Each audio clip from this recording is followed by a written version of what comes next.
Hi friends, simple and so tasty దొండకాయ fry recipe. మీరు ఎన్ని కేజీలు దొండకాయలైనా సరే ఈజీగా కట్ చేసుకునే పని లేకుండా మన ఫ్రై అనేది 10 మినిట్స్లో రెడీ అయిపోతుందండి. ముందుగా నేనైతే 1/2 కేజీ దొండకాయల్ని బాగా వాష్ చేసుకొని పక్కన పెట్టుకున్నానండి.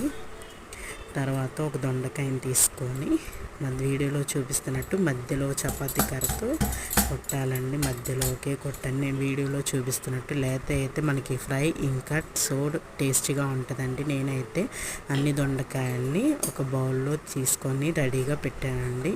తర్వాత ప్యాన్లో ఆయిల్ పోసి హీట్ ఎక్కాక ఫ్రై అనేది ఒక్కొక్కటిగా స్లోగా వేయండి. లో టు మీడియం ఫ్లేమ్లో పెట్టండి.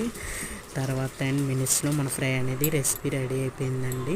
ఉప్పు, కారం, పుట్నాల పొడి రెసిపీ కావాలంటే కామెంట్ చేయండి. బాగా కలుపుకోవాలి. చూసారండి ఎంత బాగా ఈజీగా 10 మినిట్స్లో రెడీ అయిపోయింది. నేను వీడియోలో చూపిస్తూ చూడండి ఎంత బాగా ఫ్రై అయింది రెసిపీ.